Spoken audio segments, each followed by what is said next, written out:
com o VMS, que é justamente a gente conversar sobre algumas oportunidades nas diversas áreas que nós atuamos e falar ainda que esse evento está sendo gravado.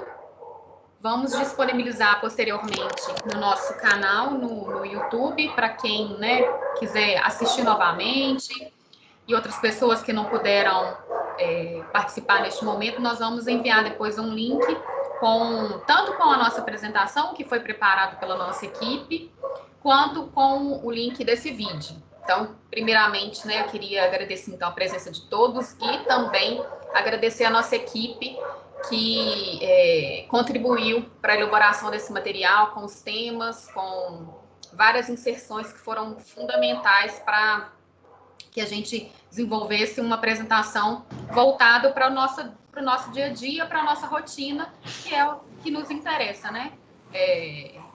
Já que a nossa rotina, né, tributária, ela envolve assuntos que são, de fato, do cotidiano.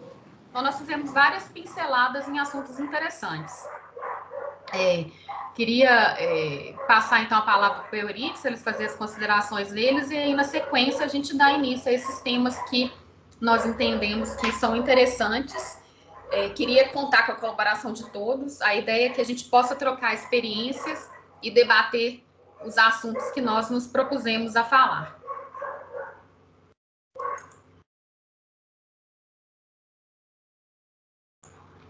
Euridice, acho que você está sem áudio. Eu liguei a câmera e liguei o áudio. Quero agradecer a todos, fundamentalmente pela gentileza em relação à participação. O propósito nós apresentaremos alguns temas. Esses temas são relacionados a medidas judiciais que questionam tributos incidentes sobre as operações realizadas pelas empresas. Quero registrar, acho que é importante, que todos os temas que serão apresentados são temas do nosso dia a dia de trabalho. Então, eu e a Alexandra, juntamente com a Paula, com a Júlia, com a Gabriela, com todos os demais que contribuíram para o projeto, nós elegemos assuntos com os quais a gente trabalhe diariamente. Então, todos os temas que serão tratados são temas já aplicados para os nossos clientes. Gostaria que vocês tivessem ampla liberdade para nos questionar.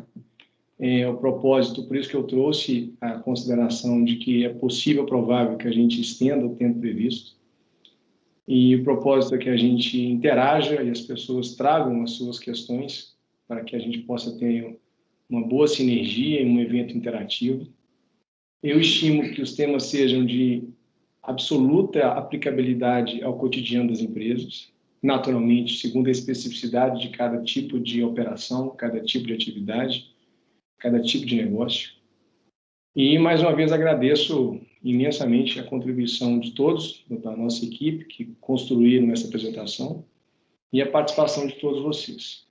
Quero também mencionar que esse trabalho foi produzido pela nossa área de contencioso tributário, com o apoio da nossa área de consultoria tributária e também com o apoio da nossa área de TEX.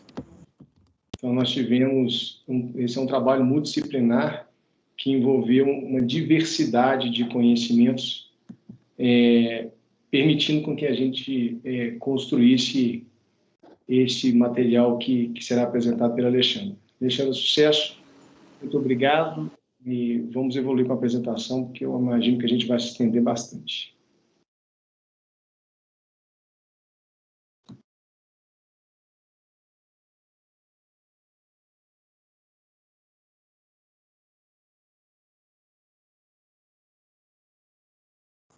Alexandra, então...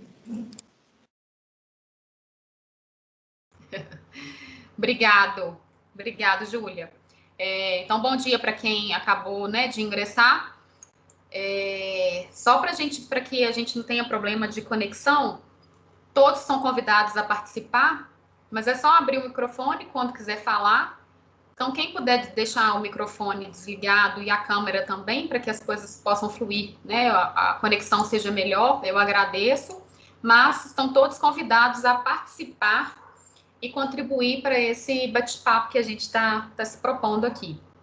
Quem me conhece, eu sou responsável pelo contencioso tributário e pelo contencioso civil do escritório, e estou muito orgulhosa dessa oportunidade de apresentar esse trabalho, porque justamente ele faz uma agregação entre o nosso dia a dia no escritório, que traz uma conexão entre os assuntos que nós debatemos, mais a nossa área, né, de TEX, que é composta por advogados, por contadores, economistas, desenvolve no dia a dia.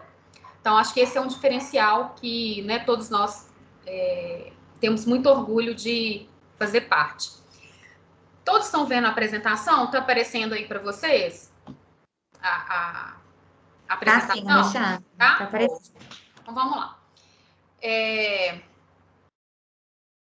Nós elencamos alguns assuntos envolvendo o nosso dia a dia, e são assuntos que estão muitos na mídia, que fazem parte do nosso cotidiano e que muitas das vezes traz muita dúvida para o empresário na lida fiscal, tributária e empresarial. Um desses primeiros temas que nós elegemos diz respeito ao paradigma, uma mudança de forma de tratamento da compensação quando o contribuinte opta por realizar a denúncia espontânea. Na verdade, a denúncia espontânea, ele é um instituto que está previsto, né, um instituto tributário que possibilita que o contribuinte que deixe de efetuar, de cumprir uma obrigação tributária principal, que está representada pelo pagamento do tributo, ele realize este pagamento de forma extemporânea, sem que haja qualquer tipo de procedimento fiscalizatório, apenas com a incidência de juros, afastando a incidência de multa. Então, o contribuinte, ele se antecipa, ele verifica que ele deixou de efetuar o pagamento de um determinado tributo e faz esse recolhimento de forma extemporânea, né, a destempo, efetuando o pagamento com incidência dos juros de mora. Por muito tempo, tanto os tribunais administrativos quanto o Poder Judiciário, eles entenderam que a denúncia espontânea, entendiam, né, que a denúncia espontânea seria um instituto que seria aplicável tão somente se o contribuinte ele efetuasse o pagamento, ele desembolsasse uma quantia que ele tinha disponível no seu caixa e efetuasse o pagamento daquele determinado tributo.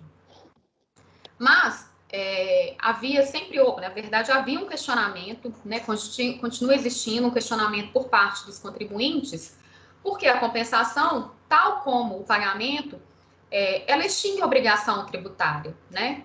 Então, o contribuinte que tem um crédito com a fazenda, né, com o fisco, e desejasse efetuar um pagamento de um determinado tributo, ele não poderia fazê-lo se esse pagamento fosse feito de forma extemporânea, porque haveria uma possibilidade, como é o que acontecia na maioria das vezes, de que o fisco ele exigisse o pagamento da multa, né? Se ele realizasse essa compensação e não realizasse o pagamento daquele determinado tributo. Então, o posicionamento que prevalecia era que a denúncia espontânea apenas poderia ser utilizada pelo contribuinte se ele efetuasse o pagamento. Então, caso tivesse um crédito, ele não poderia utilizá-lo. No entanto, no final do ano passado, houve um julgamento pelo CARF, que é o órgão máximo, né? Compete ao CARF a análise dos processos tributários na esfera administrativa federal, é ele que dá a palavra final de todas as lides tributárias na esfera administrativa. Esse julgamento foi muito interessante porque é um marco para o processo administrativo, justamente porque ele representa tanto uma mudança de forma de tratamento desse Instituto da Denúncia Espontânea, como também foi um voto que foi proferido a favor do contribuinte, que isso não acontecia, naqueles julgamentos, né, que quando você tinha um empate entre fisco e contribuinte, os julgamentos sempre eram proferidos a favor do fisco, né? Isso acabou no ano passado com uma medida provisória, posteriormente transformada em lei. Então, representa uma mudança aí de paradigma nesses dois aspectos, tanto na mudança do tratamento da compensação tributária, quanto no voto de qualidade, já que hoje é possível que, havendo empate entre um determinado julgamento, é um julgamento paritário, composto por representantes tanto do fisco quanto do contribuinte, é possível que hoje esse voto não seja proferido a favor do contribuinte. Então, acredito que representa um avanço importante para aqueles contribuintes que possuem crédito tributário, crédito, né, para fins de realizar determinadas compensações, e, por outro lado, tenham deixado de efetuar algum tipo de pagamento. Então, isso é uma possibilidade, já que a gente abriu um precedente bem interessante na esfera administrativa. E eu acho que, aos poucos, essa mudança ela vai se consolidando e o contribuinte, né, a sugestão é que o contribuinte avalie quais são os riscos da realização daquela compensação tributária através da denúncia espontânea, aliás, da denúncia espontânea utilizando a compensação tributária para fins de extinção de um crédito tributário. Por isso, se você quiser complementar alguma coisa, tá? Fica à vontade. Aqui eu coloquei uma jurisprudência, que é uma jurisprudência mais antiga, também a favor dos contribuintes, mas ela foi proferida no julgamento de um recurso, que seria um recurso voluntário, e posteriormente ela foi alterada, porque ainda caberia um outro recurso, que foi esse paradigma que a gente acabou de falar. Então, você tinha alguns posicionamentos isolados no CARF sobre essa possibilidade, sendo que essas decisões elas eram alteradas posteriormente. E já judicialmente, prevalecia esse entendimento, como eu disse, de que apenas o pagamento ele seria um instituto, ele seria possível de extinguir o crédito, apenas a utilização do pagamento seria possível ser feita para fins de concretização da denúncia espontânea. Claro que os demais requisitos devem ser observados pelo contribuinte, ausência de procedimento fiscalizatório, entre outros, para que se caracterize a denúncia espontânea. Você quer acrescentar algo, Euridice? Eu posso passar para o próximo? Eu acho importante, Alexandre, estou com o Marcelo aqui, inclusive, nós estávamos esperando você concluir esse tópico, que a denúncia espontânea ela tem alguns pressupostos. É muito importante a gente trazer isso para a nossa apresentação, uma vez que, para que a denúncia espontânea se concretize, o crédito tributário não pode ser constituído antes da sua extinção. Poxa, o que nós, eventualmente, estejamos dizendo? Eu não posso, tratando-se de tributos federais, eu não posso transmitir a DCTF constituindo débito para posteriormente extinguir o débito, seja pelo pagamento, seja pela compensação. Lembrando que a adoção do Instituto da Compensação como modalidade de extinção do crédito tributário está sendo agora aceita, esta hipótese está sendo agora aceita para fins de reconhecimento da denúncia espontânea. Então, sendo objetivo, a denúncia espontânea é um procedimento que pressupõe a observância imperiosa às premissas que orientam o procedimento. Ou seja, eu tenho que extinguir primeiro o débito, primeiro eu extingo o crédito tributário, para depois eu constituir o crédito tributário. Então, supostamente, se a opção fosse pelo pagamento, eu teria que recolher o tributo para posteriormente declarar o tributo em DCTF, se for demais tributos federais, por exemplo, imposto de renda, contribuição social, PIS e COFINS. Se for contribuição previdenciária, eu teria que recolher o DARF para depois transmitir o E-Social. Primeiro, eu extingo a obrigação tributária, seja pelo pagamento e agora pela orientação jurisprudencial, seja pela compensação.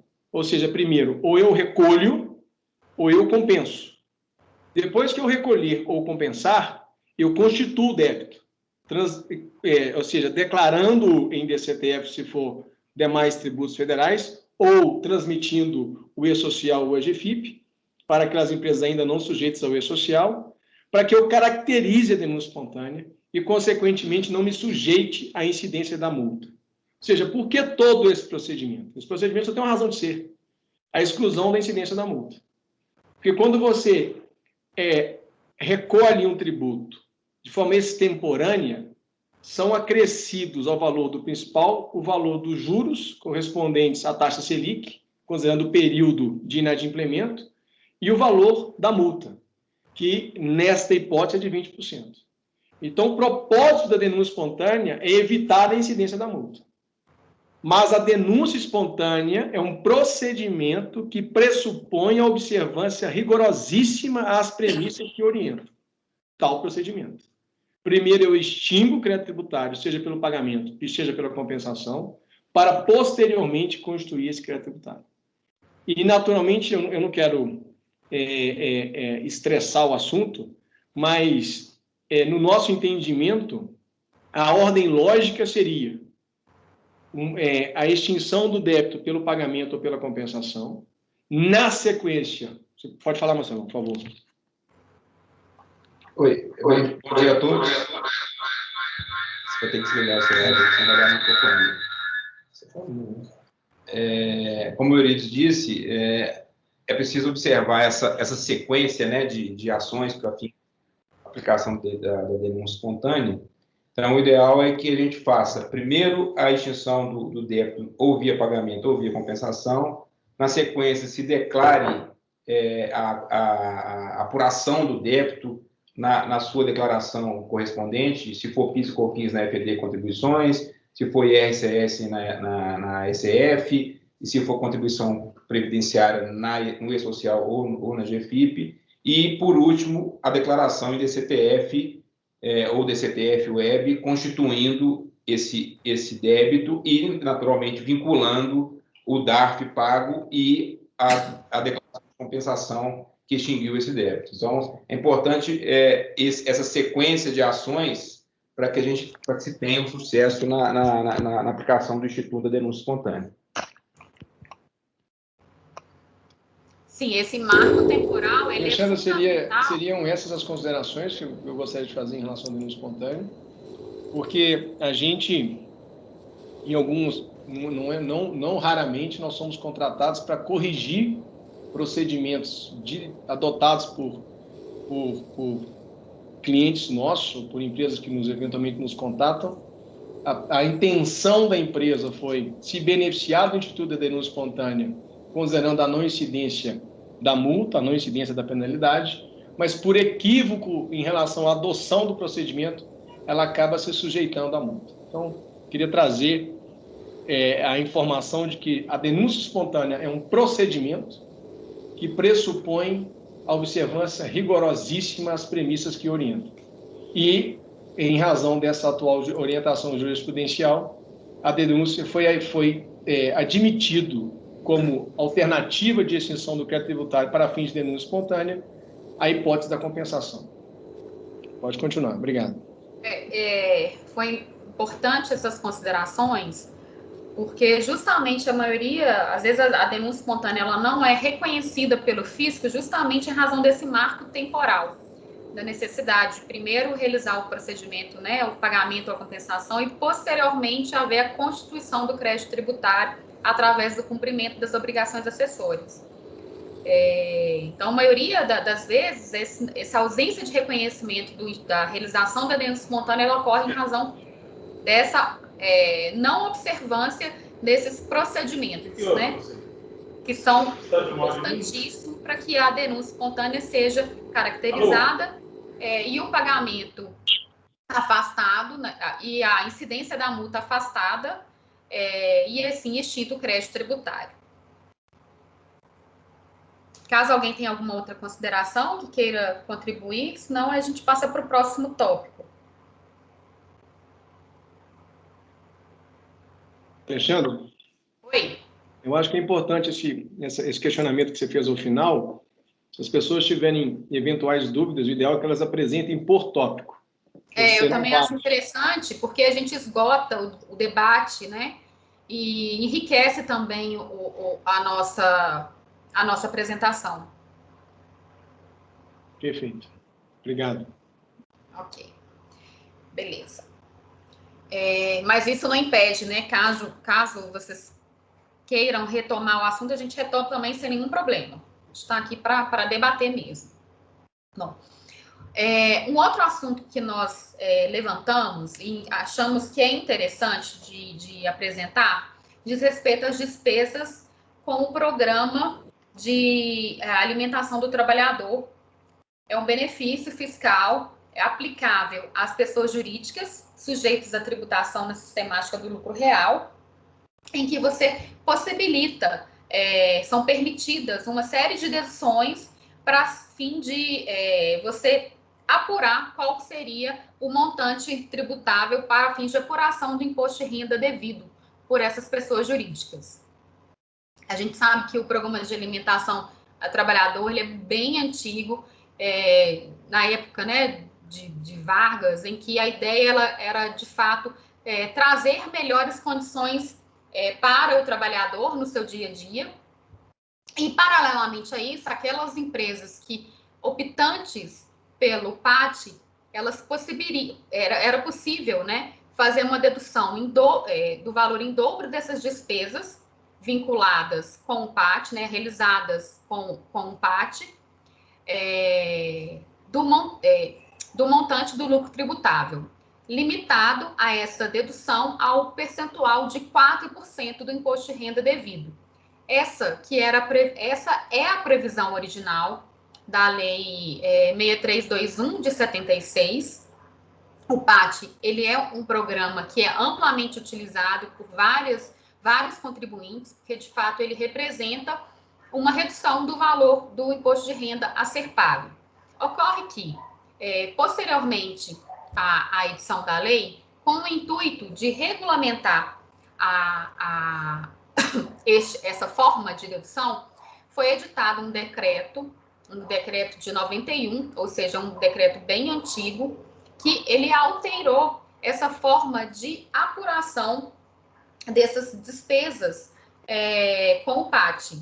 Então, se inicialmente a lei ela previa a dedução do dobro dos gastos com o PAT diretamente do lucro tributável, limitado àquele percentual de 4%, esse decreto ele limitou essa dedução, fazendo que essa apuração ela se desse diretamente com o valor do imposto de renda a pagar. Você passou a utilizar duas bases diferentes. Se a lei previa uma dedução considerando o lucro tributável, o decreto de 91, decreto número 5, decreto federal, ele limitou essa dedução dos gastos com PATs com a despesa do período, considerando 15% dos gastos utilizados com o programa de amparo ao trabalhador, considerando não a base tributável, que seria o lucro, mas sim o imposto de renda devido. Ou seja, você houve, sem considerar o adicional de 10% do imposto de renda. Ou seja, houve uma limitação da dedução sobre o imposto de renda devido. É claro que o decreto ele trouxe uma regulamentação que não estava previsto na legislação federal, ou seja, ele não poderia trazer essa nova forma de cálculo do PAT e representa uma afronta, né, ao que estava previsto na legislação originária que instituiu o PAT. Por esse motivo, os contribuintes optantes pelo lucro real e que fazem, né, que são inscritos no PAT, começaram a questionar judicialmente essa possibilidade, essa redução, e a gente passou a ter uma série de decisões judiciais que estabeleceram, fizeram migrar o que estava previsto na legislação originária, né, sem que haja uma limitação dessa dedução. Então, o benefício financeiro em questionar isso judicialmente é fantástico, porque essa limitação ela vai reduzir justamente o valor da base de cálculo do imposto de renda. E a forma de implementação, talvez fica mais fácil de entender, vou passar já para ela para cá,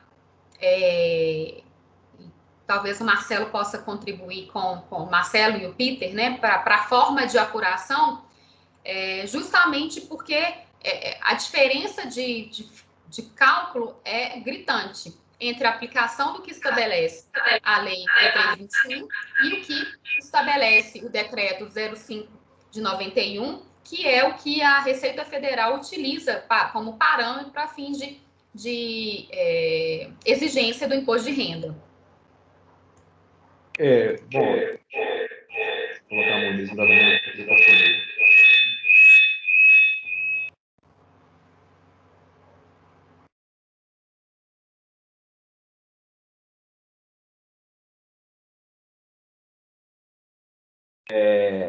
simulamos aqui um valor de...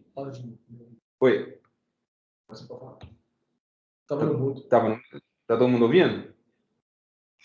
Então, nós fizemos um exemplo aqui prático, só para a gente poder compreender como que funciona o que a gente pretende com a ação. Então, simulamos aqui um valor de gastos hipotético com alimentação de 9 milhões e uma base de cálculo de imposto de renda de 50 milhões, e calculamos aqui o imposto de renda e o adicional, né? Hoje, a legislação permite que você faça uma dedução limitada a 4% do valor do imposto de renda devido, sem incluir o adicional. Então, você teria uma dedução de 300 mil e ela impõe também um limite de 15% sobre o valor do gasto. O que a ação propõe é que esse limite de 15% deixe de existir, ou seja, você teria aqui um limite de 9 milhões, que é o valor efetivo do gasto com alimentação, e a sua base de cálculo, para fins de cálculo, para fins de aplicação dos 4%, né, de limite, inclua o adicional. Então, você tem aqui, nesse exemplo, uma diferença aqui de quase 200 mil reais a mais de dedução, considerando o que se pretende com a ação. Então, na situação atual, você teria uma dedução de 300 mil, e com a ação você passaria a ter uma dedução de 499,040. Nessa simulação aqui, entendeu? Ou seja, você tem um aumento significativo aí do valor de dedução. E, naturalmente, se essa dedução fosse, por exemplo, nesse primeiro exemplo, de 2 milhões de reais, você estaria limitada a 1,350 pela aplicação dos 15%. Se fosse no que se propõe a ação, e a dedução fosse os 2 milhões, você poderia deduzir ele totalmente, porque a ação propõe a eliminação do limite de 15%. O interessante é que quando a Alexandra trouxe essa ação para a gente, quando a Alexandra trouxe essa ação para a gente, ela trouxe todo o racional da tese e a gente decidiu simular a aplicação da tese a partir do arquivo da ECF. Sim. Então, a gente fez um DIPARA, ou seja, a gente simulou a apuração como ela é hoje e a apuração como ela seria com a aplicação da ação. Por isso que a gente criou esse racional. Perfeito. E essa tese é muito interessante, porque a probabilidade de êxito dela é altíssima e o efeito é evidente, é notório. E o que ela traz de resultado efetivo é a possibilidade da dedutibilidade da integralidade do gasto. Ou seja, não haverá mais, na eventualidade da ação ser exitosa ao final, o limite sobre o gasto incorrido. Exatamente. O único limite que deverá ser observado é o limite em relação ao tributo apurado. Perfeito. Então, você poderá, em razão da propositura da ação, poderá ser deduzido a integralidade do gasto incorrido. E, além disso, você aumenta a base de cálculo da aplicação dos 4%, que você inclui o adicional nesse cálculo. Sem ressalvas. Tem a questão do adicional muito bem lembrada. Exatamente. Eu fiquei muito impressionado com essa tese quando a Alessandra trouxe, porque ela desenvolveu brilhantemente o raciocínio jurídico em relação à medida judicial, e a gente conseguiu instrumentalizar a aplicação da medida judicial a partir da simulação, da aplicação da tese junto ao arquivo, junto ao programa da SF. Exatamente. É isso. Obrigado, Alessandro. Essa tese é muito, muito interessante. E é uma tese tangível, né? Uma tese que você consegue... Inclusive, já tivemos uma decisão favorável, agora recente, né? É muito importante destacar isso que você trouxe, que todos os questionamentos judiciais que serão apresentados ou que estejam sendo apresentados pela Alessandra possuem precedentes favoráveis obtidos pelo próprio escritório. Perfeitamente. Obrigado, Alessandra.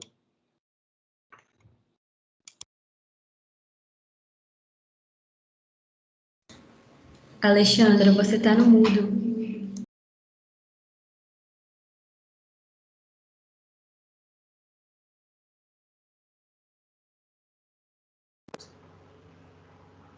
Estão me ouvindo agora? Sim. Estamos. Parou de apresentar, não? Parou. Tá. Depois eu vou compartilhar novamente. Na verdade, falando, né, corroborando o que o Euridice disse, e o Marcelo, só para acrescentar, essa tese, ela foi desenvolvida juntamente com o Guilherme, que também integra a nossa área de contencioso tributário, e nós temos, de fato, um precedente sobre essa matéria, e eu queria convidar o Guilherme para explicar um pouquinho, falar desse precedente, já que a contribuição dele foi fundamental para que a gente tivesse um precedente favorável para um dos nossos clientes e com um benefício econômico tão expressivo. Muito bom. Oi, bom dia. Só vou ajustar aqui.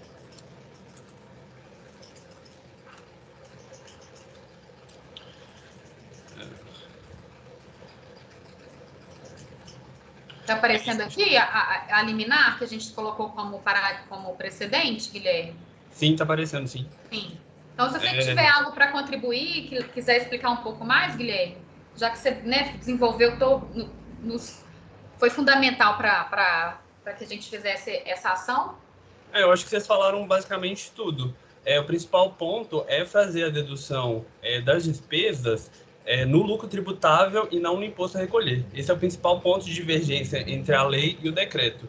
E isso que a gente tentou demonstrar de todas as maneiras no desenvolvimento da peça.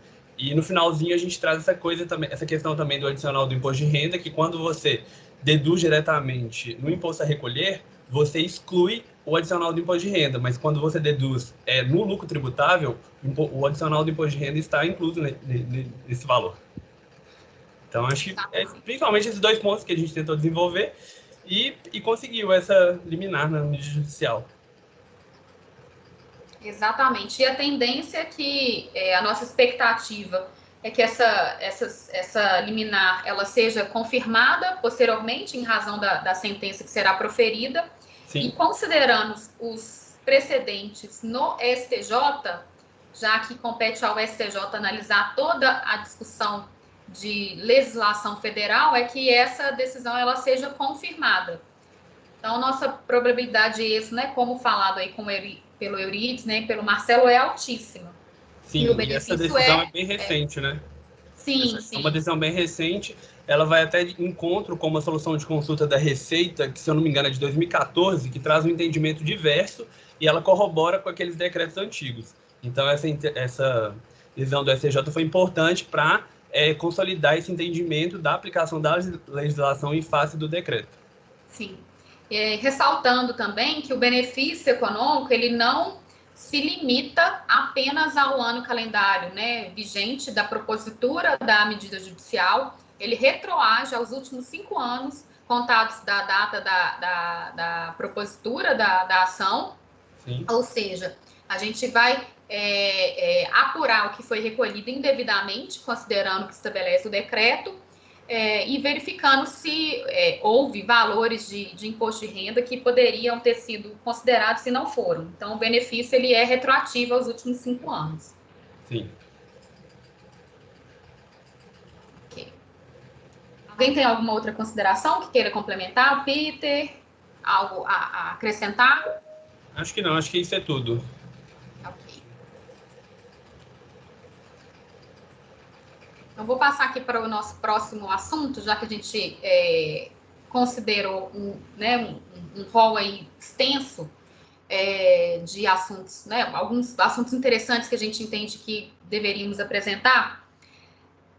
A gente colocou como forma geral, que seriam as exclusões da base de cálculo do PIS e da COFINS, já que a gente tem como um precedente em 2017, que é a exclusão do ICMS da base de cálculo da contribuição do PIS e da COFINS, que foi julgado pelo STF em regime de repercussão geral, e foi uma das maiores vitórias dos contribuintes nos últimos 10 anos. Era o que se aguardava há muitos anos, que houvesse, de fato, uma decisão, uma manifestação do STF de que o ICMS não compõe a base de cálculo da contribuição do PIS e da COFINS. Mas, como a base de cálculo do PIS e da COFINS ela é uma base, né, extremamente ampla, considerando a receita bruta, essa discussão ela passou a tramitar por outros tributos que também deveriam ser excluídos da base de cálculo da contribuição do PIS e da COFINS. Então, não apenas os contribuintes que estão sujeitos ao recolhimento do ICMS podem, né, se beneficiar desse entendimento judicial, mas também os prestadores de serviços que estão sujeitos ao ISS. Inicialmente existia um posicionamento do STJ que era contrário aos contribuintes, mas posteriormente, com esse julgamento do STF, tanto os tribunais quanto o próprio STF, eles passaram a adequar o seu entendimento, possibilitando a exclusão do ISS da base de cálculo da contribuição do PIS e da COFINS. Essa matéria, ela também será analisada pelo STF em sede de repercussão geral, e a expectativa, considerando o precedente que nós temos, né, no que tange ao ICMS, é que seja aplicado o mesmo entendimento e os contribuintes possam excluir da base de cálculo da contribuição do PIS e da COFINS o valor do ISS. Além disso, essa discussão ela já é um pouco mais recente, diz respeito à exclusão do PIS e da COFINS da própria base de cálculo, utilizando o mesmo racional que foi aplicado pelo STF para fins de exclusão do ICMS da base de cálculo dessas contribuições. Há também, da mesma forma, um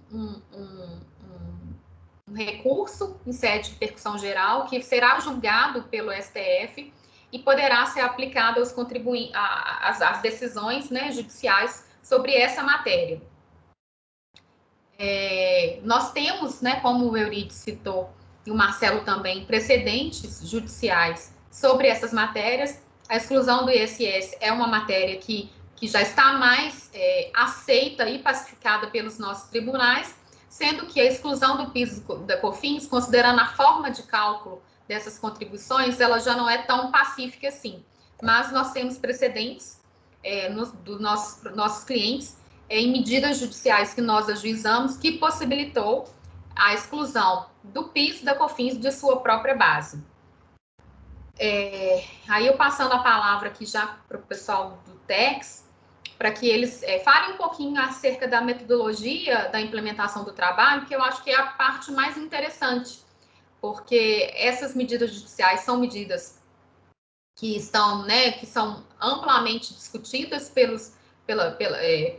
mundo empresarial, pelos advogados, mas a forma de implementação representa um diferencial, considerando a metodologia de trabalho do nosso escritório. Alexandra, a gente vai falar um pouquinho da forma como, na verdade, considerando que a medida judicial seja deferida, isso, dando o deferimento da medida judicial,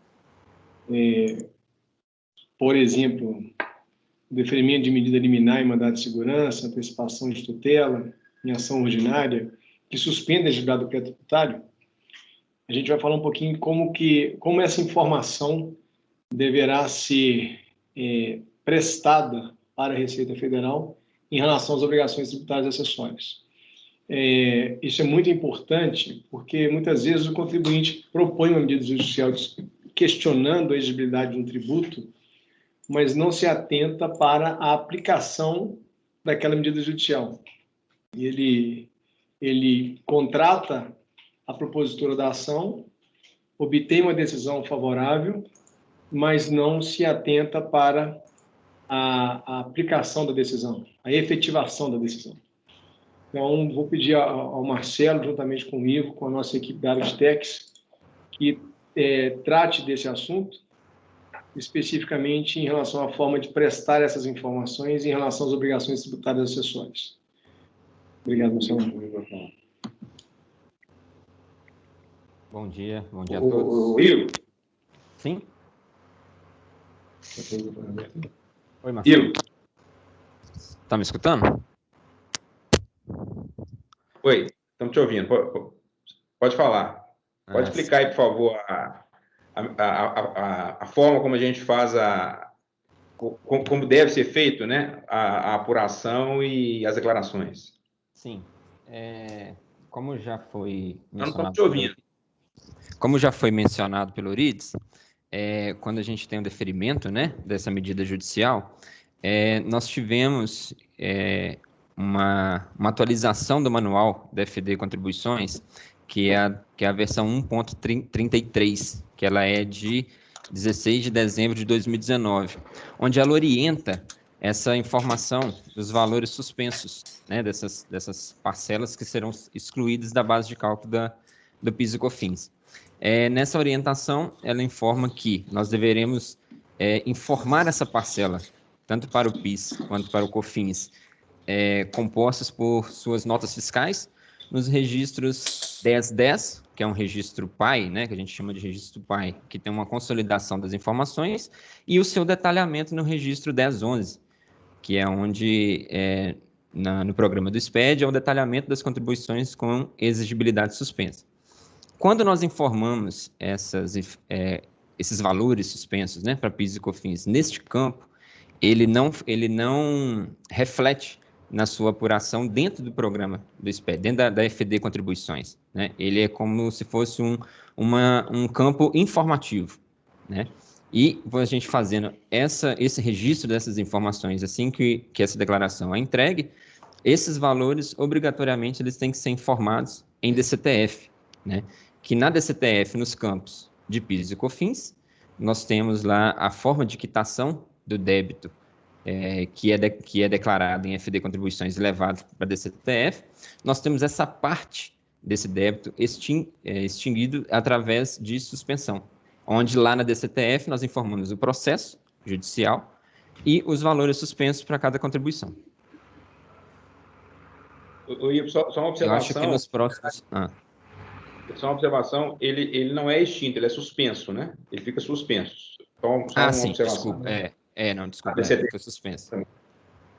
É isso mesmo. Aí, nesses próximos slides, tem um demonstrativo que foi extraído do manual de orientação da FD Contribuições, né, no slide anterior e nesse slide agora. E abaixo, nós temos aqui o passo a passo de informação, né, como que a gente deve escrever, né, demonstrar isso no SPED, nos blocos 1010, no registro 1010 e o 1011. E logo depois, uma breve explanação de como esse processo tem que ser informado em DCTF, né, que é no campo de suspensão do tributo. Ivo. Sim. Essa é muito importante, as suas orientações, do Marcelo, porque existe uma situação em relação aos tributos que sejam questionados judicialmente e a medida judicial eventualmente proposta resulte numa decisão favorável que suspenda a exigibilidade tributária, que diz respeito aos efeitos decorrentes da eventual cassação da decisão. Então, é muito importante trazer isso. Quando você questiona a exigibilidade de um tributo e obtém uma decisão favorável, por hipótese, uma decisão liminar, e essa decisão, por quaisquer razões, ela é revogada, ela é cassada, por hipótese, quando do proferimento da sentença, o contribuinte tem 30 dias para recolher todos os valores que foram suspensos, considerando só o acréscimo de juros. Então, da data da cientificação ou da publicação da decisão que revogou a decisão anteriormente proferida, que suspendia a exigibilidade do crédito tributário, ou seja, a decisão que revogou, que cassou, uma vez publicada, o contribuinte tem 30 dias para recolher todos os valores que foram suspensos, ou seja, que não foram recolhidos, em razão da decisão que suspendia a exigibilidade do crédito tributário, com acréscimo exclusivo de juros. Se ele não o fizer em até 30 dias, haverá o acréscimo da multa. Então, é muito importante trazer isso, porque a gente, em razão do perfil do nosso escritório, que ele associa a inteligência contábil à inteligência jurídica, a gente identifica em diversos clientes que discutem a exigibilidade de tributos, o não tratamento adequado da decisão eventualmente proferida naquela ação, que por quaisquer razões, suspende a exigibilidade do crédito tributário. O cliente não adota, não aplica adequadamente a decisão e, em muitas vezes, informa a suspensão, mas, eventualmente, aquela decisão que informava a suspensão ou que informou a suspensão, por quaisquer razões, foi cassada, foi revogada e não houve alteração da informação em DCTF. E, em razão do ambiente SPED, esses dados são todos conciliados, são todos cruzados, são todos analisados eletronicamente. Então, isso é muito importante. Obrigado. Por nada. É importante essa sua consideração, Euridice, justamente porque, às vezes, há um receio do contribuinte na aplicação imediata de determinada decisão que suspende a exigibilidade do crédito tributário, justamente porque ele acredita que ele poderia, né, ao término daquela ação, caso a gente não tenha, ela não seja exitosa, haveria o pagamento de multa, né? Na verdade, não. A legislação, ela foi cuidadosa em tratar também essa possibilidade de que, olha, já que você está discutindo isso judicialmente, não é crível que você seja penalizado com a exigência de multa. Então, se você tem uma decisão judicial que te ampare, se ela for revogada, eu te dou um prazo de 30 dias para você regularizar essa situação. Então, esse ponto, de fato, é bem interessante e não são todos os empresários que têm ciência dessa possibilidade. Como mandou uma mensagem para desde 10 horas, ela não responde? Alguém tem alguma outra consideração? Alexandre, eu gostaria, não sei se você, ou Júlia, ou Gabriela, o Ariovaldo está pedindo para falar isso, só um minutinho, gente. Claro. Eu não sei se você, ou Júlia, ou Gabriela... Eu acho que é só abrir o microfone, Ariovaldo. Mas eu queria, antes dele falar, fazer uma ponderação para vocês. Sim. Talvez possa acrescentar algum ponto na fala dele. No início deste ano, no início de primeiro semestre de 2020, a sensação que eu tenho que 2020 não acabou ainda. Nós tivemos a publicação, me parece, no Valor Econômico, no Jota, Estela tem acompanhado com muito rigor as notícias, de empresas que iniciaram o aproveitamento, ou melhor, anteciparam os efeitos das discussões judiciais em relação aos temas que possuam orientação jurisprudencial já consolidada a favor dos contribuintes. Se eu não estiver equivocado, isso foi matéria do Valor Econômico e do Jota. A Estela pode me ajudar, a Júlia também, Gabriela. Eu acho que seria oportuno falarmos um pouquinho sobre isso, porque você falou agora de 3 assuntos bem relevantes que dizem respeito à exclusão do CMS da base de cálculo de PIS/COFINS, a exclusão do ISS da base de cálculo de PIS/COFINS e a exclusão dos valores das próprias contribuições da base de cálculo de PIS/COFINS. E o efeito disso na apuração de PIS/COFINS em relação às empresas é muito, muito expressivo. Nós sabemos disso porque nós fazemos isso cotidianamente aqui no escritório. E foi matéria do Valor Econômico e do Jota, se eu não estiver equivocado, uma mudança de postura em relação às empresas, no sentido de já se anteciparem antes do trânsito em julgado, no sentido de realizarem esse direito creditório, uma vez que essas discussões judiciais já possuem entendimento consolidado pelo STJ e pelo STF. Queria que vocês falassem um pouquinho disso. Por favor, né, evidentemente. Só dando a minha contribuição, na verdade, quando eu estava estudando, né, no mestrado, a minha dissertação foi justamente sobre este aspecto. A gente tem uma legislação que impede a realização da compensação antes do trânsito em julgado, cuja previsão ela não está compatível com o que estabelece a nossa legislação processual. A legislação processual ela regulamenta os trâmites dos recursos que são julgados em sede de repercussão geral ou recurso repetitivo. Ou seja, são aquelas decisões proferidas pelo STF e pelo STJ que consolidam um determinado entendimento e deverão ser replicadas tanto pelos demais instâncias, né, pelo Poder Judiciário, pela TRF, Tribunal de Justiça, pelos magistrados de todo o país, quanto também pela administração pública. Então, nessas hipóteses específicas em que você tem uma decisão que é favorável ao contribuinte em matéria tributária, reconhecendo que aquele determinado tributo ele não é exigível, a realização da compensação ela deveria ser relida, seja feita uma releitura dessa legislação, já que o contribuinte ele não deveria aguardar, considerando essas decisões, o trânsito em julgado, já que ele tem um valor que foi recolhido de forma indevida e o dinheiro é dele, ele quer se utilizar, ele quer se beneficiar daquela medida judicial que ampara o recolhimento que foi feito de forma indevida. Então, feitas essa é a minha contribuição, um estudo que eu realizei e que corrobora, de fato,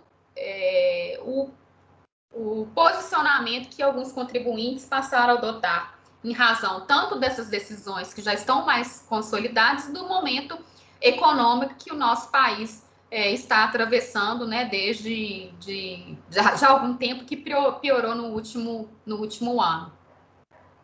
Então, passo a palavra a Ariovaldo, ou quem mais, né, quiser falar.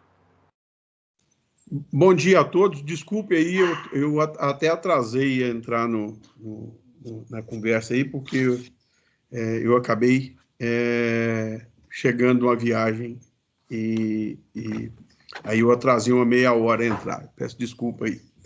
Mas em relação a esse assunto, hipoteticamente, eu gostaria até de colocar uma questão, que é o seguinte: às vezes a gente corre algum risco, né? E às vezes você faz a compensação dos 5 anos anteriores, aí, desde que esteja dentro do contexto do período prescricional, a gente faz a gente corre esse risco até antes de sair a medida liminar. E então, é o seguinte, a pergunta esse risco corrido antes da medida liminar, na realidade, eu entendo que deu 5 anos, ele está prescrito e ele não há que se falar mais em pagamento daquilo que foi recuperado. Na realidade, eu acho que o que a Alexandra falou aí agora, eu acho que a questão da prescrição dos 5 anos, e eu não sei se nesse caso prescreve, hipoteticamente poderia prescrever os 5 anos, ou se a medida judicial suspende a prescrição. Então, quer dizer, a partir que saiu a medida judicial até o julgamento final, até o trânsito em julgado, aí a pergunta fica: há prescrição ou não há prescrição?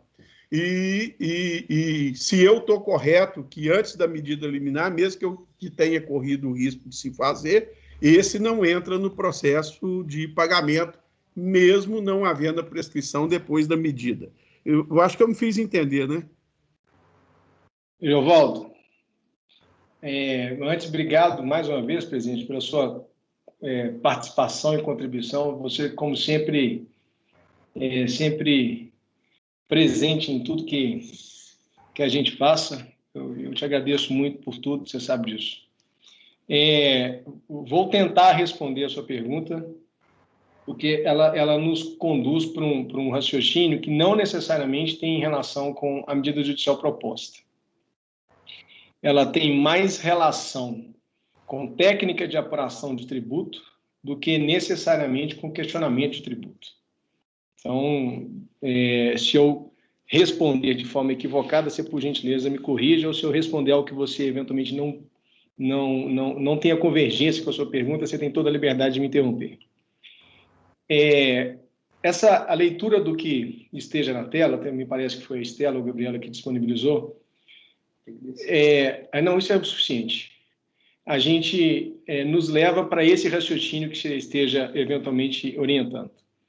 Ou seja, eu tenho uma situação vinculada à apuração de um tributo que, por quaisquer razões, foi resolvida jurisprudencialmente pelo STJ, pelo STF. Naturalmente, que a melhor prática orienta pela propositura da medida judicial para que o contribuinte se beneficie ou utilize daquela situação tributária em discussão judicial em relação à sua própria apuração. Essa é a melhor orientação, é a melhor prática. Contudo, a empresa pode entender que, em decorrência de um posicionamento consolidado pelo STJ, pelo STF, ou eventualmente até pelo próprio CARF, não obstante a legislação não ter sido alterada, é muito importante trazer esse ponto, ela entende que deva revisar a apuração dos seus tributos aplicando aquela orientação jurisprudencial. Então, só para estabelecer a primeira premissa. A premissa, ela estabelecida, ela diz respeito a uma revisão de apuração, uma releitura da apuração. E, naturalmente, a apuração de um tributo federal declarável em DCTF ou de contribuição previdenciária declarável em GFIP ou através do E-Social, ela só é plausível de ser revista considerando os últimos 60 meses, por razões de regras de prescrição e decadência. Nessa perspectiva, em sendo plausível a revisão da apuração do tributo, aquela apuração será revista aplicando-se sobre a metodologia de revisão a orientação jurisprudencial consolidada ou no âmbito do CARF, ou no âmbito do STJ, ou no âmbito do STF. Uma vez que isso ocorra, e naturalmente seja gerado o direito creditório, e o direito creditório gerado seja utilizado para fins de compensação de débitos vencidos ou vincendos, aquele direito creditório gerado, correspondente àquele período de apuração, ele é plausível de ser questionado contando-se 5 anos da ocorrência do fato gerador. Então, o seu questionamento ele associa duas coisas. Quais coisas? A prerrogativa da revisão da apuração, aplicando-se sobre essa revisão uma orientação jurisprudencial consolidada, seja ela no âmbito do CARF, do STJ ou do STF, e o efeito da prescrição ou da decadência sobre essa revisão, independentemente da propositura de medida judicial. Se eu não entendi de forma equivocada, se eu conseguir entender adequadamente a sua pergunta, foi esse o seu ponto. E, nesse sentido, isso é plausível de ser feito. Naturalmente, pode-se entender que o que esteja sendo feito não seja eventualmente convergente com a melhor prática? Evidentemente que sim. Mas pode-se também entender que o que esteja sendo feito em convergência com a atual orientação jurisprudencial do CARF, do STJ e do STF. Não é algo que esteja sendo feito a partir de um entendimento aleatório, ou seja, não é algo que esteja sendo feito a partir de uma compreensão que não tenha um parâmetro, que não tenha um fundamento, que não tenha um argumento plausível que justifique aquela prática.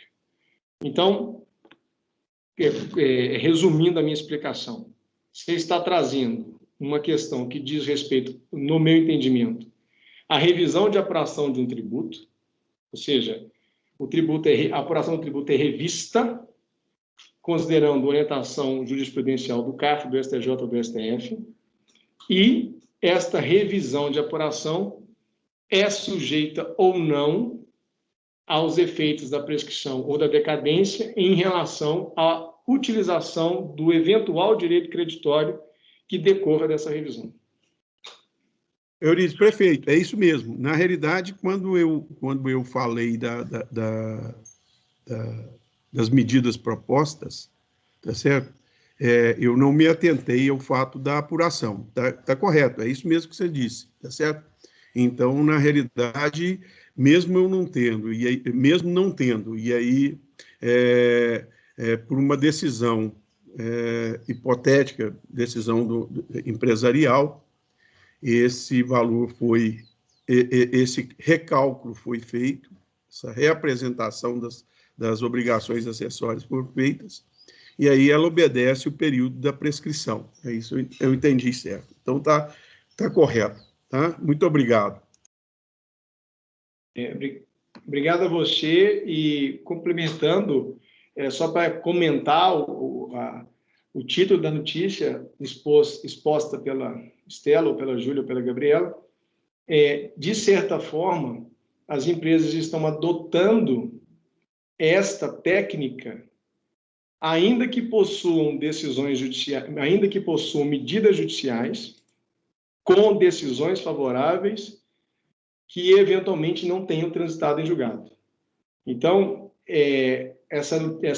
o título da notícia, ele converge com aquilo que você questiona, a diferença existente entre o que você questiona e o título da notícia é que algumas empresas adotam tais procedimentos, não obstante não terem proposto a medida judicial ou as medidas judiciais.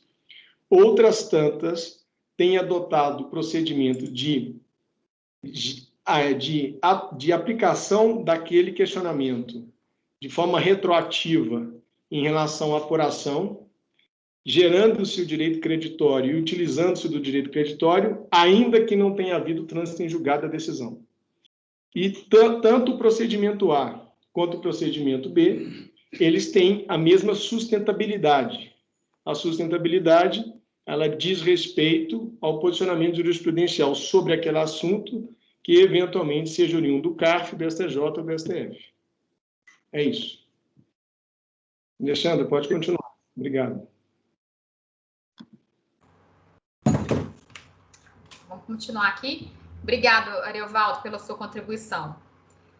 Deixa eu compartilhar aqui novamente, só um minutinho.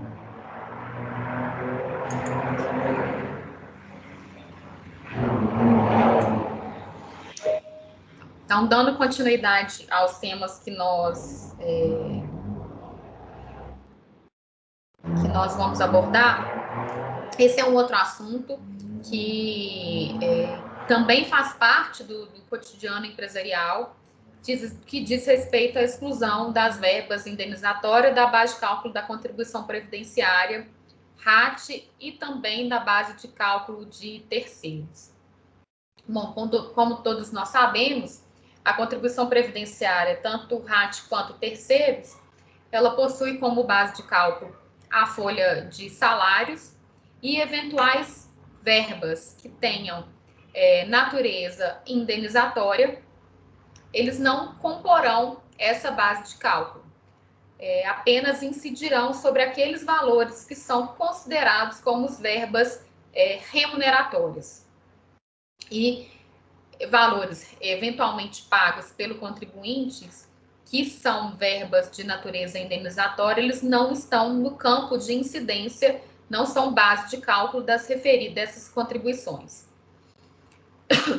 Então, a gente tem aí um rol de verbas que já foram analisadas tanto pelo STF quanto pelo STJ, que entendem, né, que são verbas que têm, de fato, a natureza indenizatória, como o aviso prévio, auxílio-doença, auxílio-acidente, né, nos 15 primeiros dias de afastamento, o salário-maternidade, que foi uma mudança de entendimento do próprio STF no último ano, que entendeu que o salário-maternidade ele tem natureza indenizatória, e algumas decisões que tentam enquadrar os reflexos de aviso prévio como uma verba de natureza indenizatória, mas em razão da ausência de decisão, que seja uma decisão que vincule os demais tribunais, nós entendemos que não seria, né, até que a gente tenha uma decisão favorável,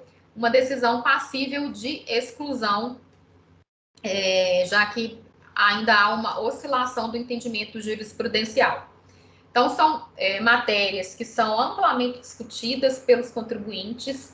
O aviso prévio indenizado, ele, inclusive, ele deixou de ser objeto de apresentação de recurso pela Procuradoria-Geral da Fazenda Nacional.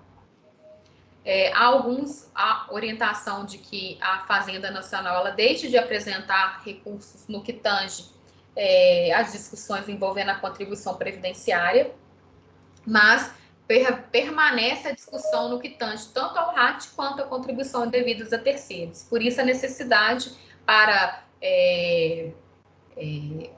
fazer um procedimento de recuperação de tributos de forma mais assertiva, de que haja a propositura de medida judicial. O auxílio acidente, auxílio doença também já foi uma matéria que foi discutida, né, e reconhecida como verba de natureza indenizatória pelo STJ. E você tem uma decisão do próprio STF de que essa matéria ela é uma matéria infraconstitucional, então ele não vai analisar, isso não chegará a ser analisado pelo STF, prevalecendo, assim, o entendimento do STJ sobre essa matéria. A Fazenda Nacional continua apresentando recursos, né, sobre essa matéria. E o salário-maternidade, como eu disse, foi proferida uma decisão em meados de 2020, reconhecendo a natureza dessa verba como indenizatória, e, de fato, representou uma surpresa para os contribuintes, mas também um ganho, já que essa verba ela não era considerada como indenizatória pela maioria dos tribunais. E o reflexo, como eu disse, ainda está sendo passível de discussão.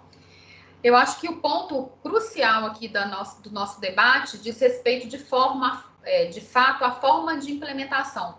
Por se tratar, né, de matérias que são amplamente discutidas pelos contribuintes, a nossa contribuição diz respeito à forma de implementação, que nós vamos debater e apresentar. Então, queria convidar o pessoal do TEX para conversar e explicar um pouquinho na metodologia de trabalho que o nosso escritório adota.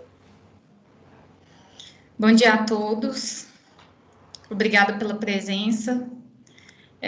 Semelhante à suspensão do ICMS, do ISS, da base de cálculo do PIS da COFINS, trazido aí pelo Ivo, na hipótese da empresa possuir decisão favorável que determine a suspensão das verbas de natureza indenizatória da base de cálculo das contribuições previdenciárias, e atrelada à obrigatoriedade de prestação dessas informações através do e-social, a empresa ela deve necessariamente cadastrar o referido processo na tabela S1070, que é destinada à inclusão, alteração e exclusão da tabela dos processos administrativos e judiciais do empregador. Quando desse cadastramento do processo, deverá ser informado, na oportunidade, o indicativo de decisão, seja uma medida liminar, em mandado de segurança, seja uma sentença ou até mesmo um acordo. A partir disso, a empresa deverá identificar também quais foram as verbas deferidas nessas específicas decisões. E, a partir daí, inserir os códigos de suspensão, que no caso específico aí que a Alexandra está compartilhando, seria o código 95, no que tange a parte do empregador. E no caso dos reflexos, no 13º salário, a informação do código de número 96. Estando todas essas informações consolidadas, basta que o e-social ele seja transmitido e, consequentemente, a DCTF-Web, que é efetivamente a constituição do débito previdenciário. E é importante destacar que esses valores suspensos, eles deverão ser vinculados na DCTF-Web para que a empresa ela surta esses efeitos do benefício econômico a partir da suspensão dessas verbas deferidas nas medidas liminares. Então, a implementação é basicamente isso.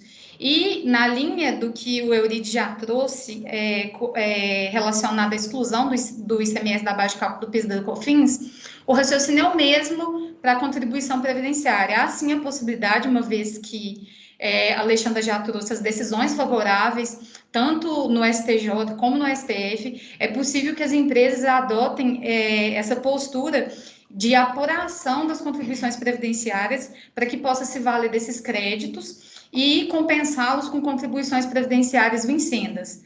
Ou até mesmo, partindo, a Júlia vai falar daqui a pouco da compensação cruzada, utilizar esses créditos eventualmente também para compensar demais tributos federais. É isso. Alexandra? E Gabi, obrigado, viu? Eu te agradeço. Eu vou passar lá para a Júlia, para ela falar um pouquinho da compensação cruzada. Oi, Alexandra. Está me ouvindo? Estou te ouvindo, tá certinho. Então, a compensação cruzada, ela surgiu em razão da implementação das obrigações acessórias do E-Social, FDRENF e DCTF-Web. Ou seja, elas foram incluídas em maio de 2018 por uma alteração da Lei 11.457, com a inclusão do artigo 26A, que trata da compensação de débitos próprios relativos a quaisquer tributos. Em razão dessa alteração, a Receita Federal, para regulamentar a compensação, alterou em junho de 2018 a Instrução Normativa 1717. Essa alteração teve por consequência a possibilidade de realização da compensação cruzada aos contribuintes obrigados à utilização das obrigações acessórias. O que é a compensação cruzada? Ela também é conhecida como unificada. Ela consiste no aproveitamento de créditos das contribuições previdenciárias para compensação de débitos de outros tributos federais e vice-versa. A sua importância está justamente no fato de que alguns contribuintes possuem créditos, mas não os utilizam para compensar com débitos previdenciários ou débitos federais. Então, caso a empresa se utilize da obrigação acessória do E-Social, com a respectiva declaração no âmbito da DCTF-Web, ela poderá se valer do benefício da compensação cruzada. Então, por isso, a importância desse instituto. Você tem algo a acrescentar, Alexandra? Eu acho que é isso mesmo, Júlia. Obrigada pelos seus esclarecimentos, foi bem didático. Por que a gente optou por falar um pouquinho dessa possibilidade? Apesar dessa alteração ter ocorrido em 2018, alguns contribuintes ainda não sabem dessa possibilidade de realizar a compensação cruzada, ou seja, compensar créditos de contribuição previdenciária com tributos federais ou tributos federais com créditos com débitos, né, de contribuição previdenciária, desde que esse contribuinte ele apure os seus débitos através do E-Social. Então, a gente quis apresentar isso para que haja para que essa informação seja repassada e caso tenha algum tipo de crédito, né, a ser utilizado, isso pode ser ampliado, não que haja uma compensação apenas com os créditos e débitos de mesma natureza. Que é justamente o que você falou, né? Questão da Alexandra. Oi. Só dando um exemplo aí nessa questão da compensação cruzada, existem muitas empresas que acumulam muitos saldos de retenção. E quando do acúmulo desse saldo de retenção, geralmente, antes dessa legislação de 2018, as empresas, elas compensavam só a contribuição previdenciária mesmo. E aí, é uma boa oportunidade para as empresas que vão acumulando esse tipo de crédito, para que elas compensem, além da contribuição previdenciária, compensem outros demais tributos federais, PIS, COFINS, Imposto de Renda, CSLL. Então, é uma ótima oportunidade. Sim, essa questão do saldo de retenção, havia uma previsão na legislação de que isso seria passível de restituição. E aí, o contribuinte, ele ficava, mais uma vez, sujeito à análise da administração, né, do fisco, quanto à legitimidade, à origem daquele crédito, né, que era e deveria ser restituído a ele. Isso deixava aí passar 1, 2, 3 anos até que houvesse uma decisão administrativa determinando essa restituição, sendo que com a compensação ele poderia utilizar esses créditos de forma imediata. Então, a gente tem, inclusive, alguns trabalhos que foram propostos de medidas judiciais justamente visando acelerar a análise dessas restituições, já que a Receita Federal ela não se manifestava sobre aqueles pedidos que eram realizados pelos contribuintes. Então, foi muito boa a sua lembrança, Gabi. Perfeito, obrigada, Alexandre. Alguém tem mais alguma consideração sobre essa matéria? Vou passar, então, para o nosso próximo tema, que também envolve contribuição previdenciária. E a ideia é justamente apresentar mais uma possibilidade de discussão judicial a respeito das contribuições devidas a terceiros. A maioria das leis que instituíram essas contribuições que são devidas ao INCRA, SENAC, SEBRAE, são legislações muito antigas. E não houve, de fato, uma atualização, na verdade, uma conciliação entre o que estabelecia essas legislações com o que passou a ser previsto na Lei 8.212, que regulamenta a contribuição previdenciária. Fato é, existe uma lei, que é uma lei de 81, uma lei antiga, que limita o valor da contribuição devida a terceiros a uma base de cálculo de 20 vezes o valor do salário mínimo vigente. Foi publicada uma outra legislação falando que essa limitação ela não se aplicaria à contribuição previdenciária, mas não houve nenhum tipo de regulamentação no que tange à contribuição devida a terceiros. Dessa forma, alguns contribuintes eles passaram a discutir essa matéria judicialmente, falando que não houve, que ainda permanecem vigentes essas leis que estabelecem que as contribuições devidas a terceiras deveriam ter essa limitação de 20 vezes o salário mínimo vigente. Essa matéria ela foi objeto de análise pelo STJ, que tem um precedente favorável, que de fato ele limita o valor, né, da base de cálculo dessas contribuições devidas a terceiros. Qual que é o grande questionamento aqui? Essa limitação ela estaria restrita ao salário de cada profissional, ou você consideraria toda a folha? Como essa matéria é extremamente nova, nós temos precedentes dos nossos clientes em ambos os sentidos, né? A gente tem um precedente que fala que essa limitação ela deve se restringir a cada contribuinte de forma individual, e aí a gente observaria remunerações que são remunerações mais significativas, mas, por outro lado, nós também temos decisões falando que não, que essa limitação ela deve considerar a folha como um todo, né? Você vai abranger todo a folha, né? Todo o valor devido de contribuição devidas a terceiros. Então, por se tratar de uma matéria extremamente nova, a nossa sugestão é que aqueles contribuintes, né, sujeitos à contribuição devidas a terceiros, são todos, né, questionem essa matéria e aguardem, né, qual que vai ser a evolução jurisprudencial sobre essa matéria. Essa matéria, ela é discutida através de mandado de segurança, que é uma ação extremamente célere.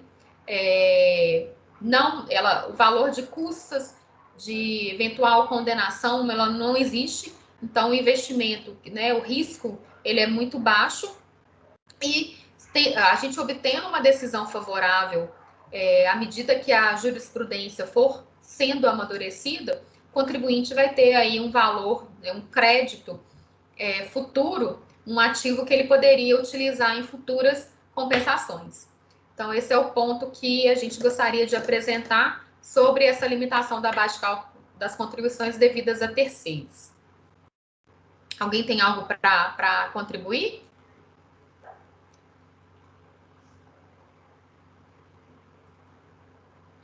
Vou passar para a próxima. Alexandra, tem uma pergunta do Denis no chat em relação ao tema anterior, da compensação cruzada. Sim. Pode responder, você ou Gabi. Se pode ser feito para débitos e créditos após 2018. Pode sim. A implementação do e-social se deu em 2018, então, para débitos de 2018 para cá, a gente pode sim realizar essa compensação. Certo.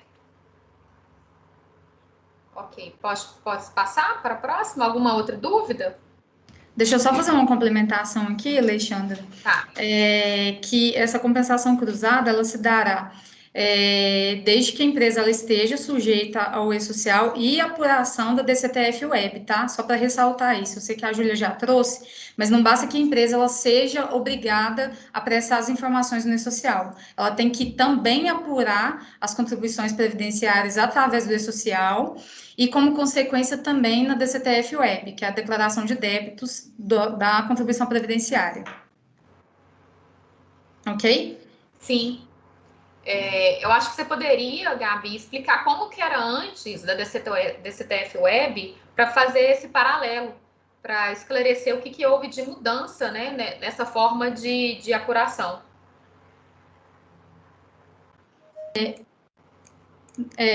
Alexandra, na verdade, antes a apuração ela era feita através do GFIP, né? Algumas empresas, elas ainda continuam apurando através da GFIP, isso depende do faturamento de cada empresa. Empresas que faturaram no ano de 2016 mais de 78 milhões, elas já estão obrigadas ao e-social desde agosto de 2018. Empresas que faturaram no ano de 2017 até 4 milhões e 800 ainda não estão sujeitas ao e-social e, consequentemente, ao DCTF Web, mas estarão sujeitas a partir agora de março, e de forma alternativa e de forma obrigatória a partir de julho desse ano, tá? Então, seria mais essa substituição da forma de apuração, de GFIP para DCTF Web. Sim, ótimo. Obrigada, Gabi, pelos seus esclarecimentos. Por nada. Bom, a gente trouxe esse tema aqui também, que foi um tema que nós estudamos para um dos nossos clientes, né, Ariovaldo, que a gente discutiu recentemente, que diz respeito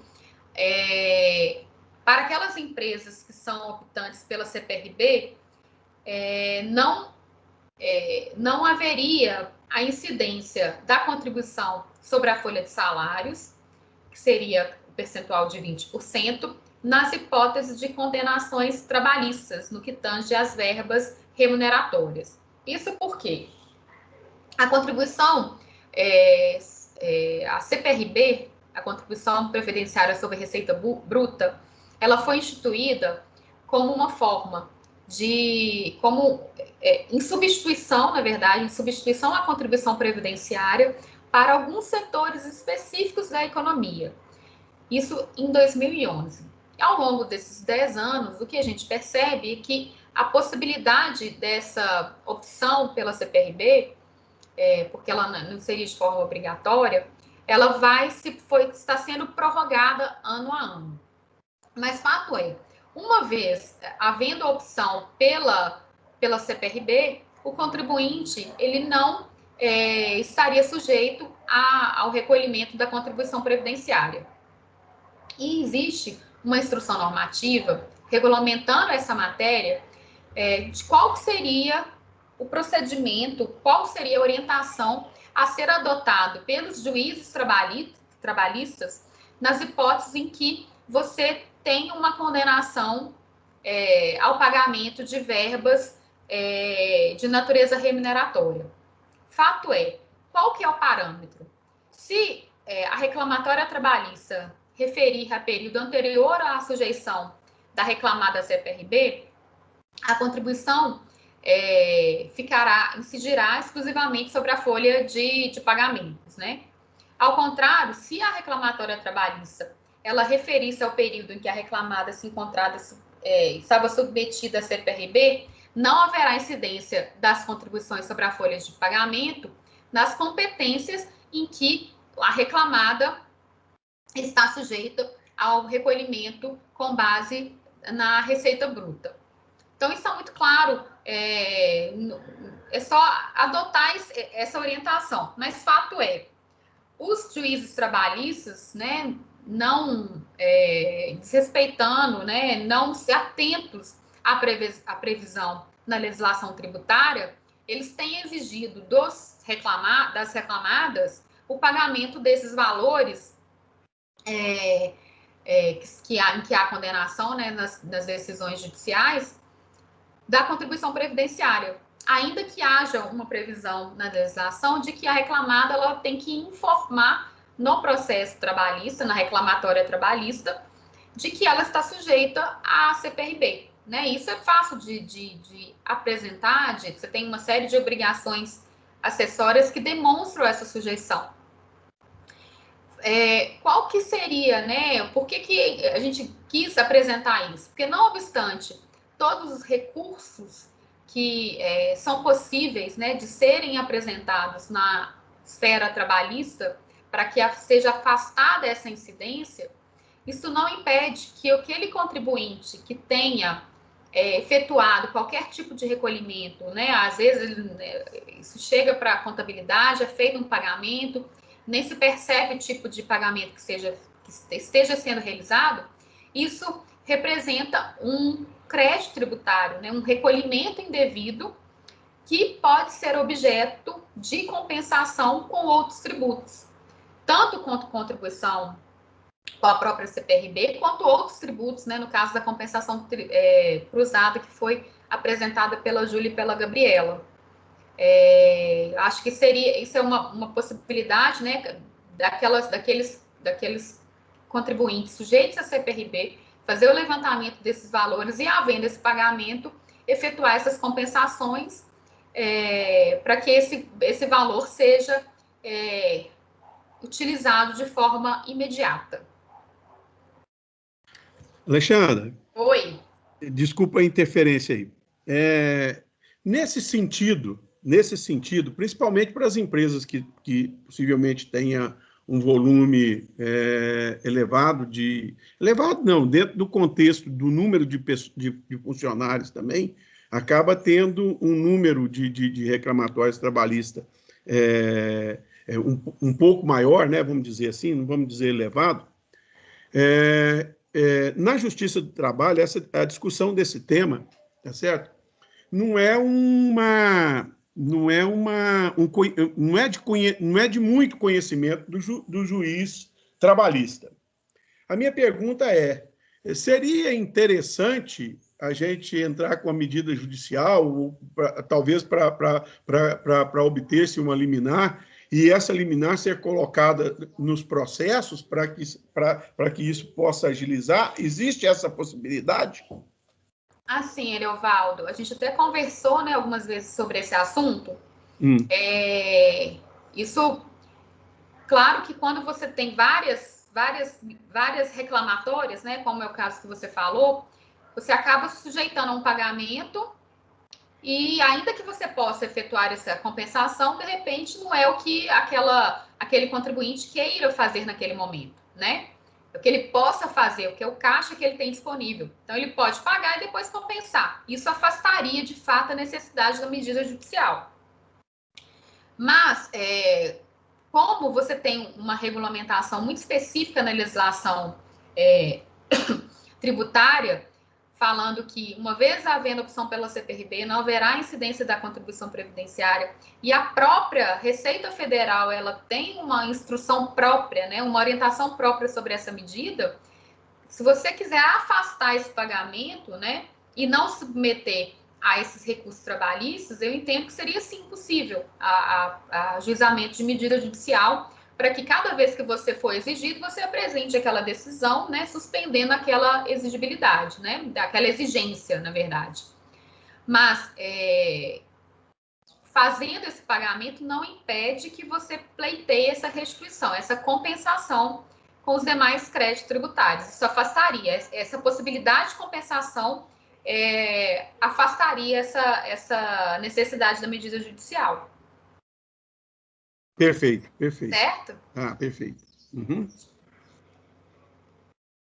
Alguém tem algo mais para falar?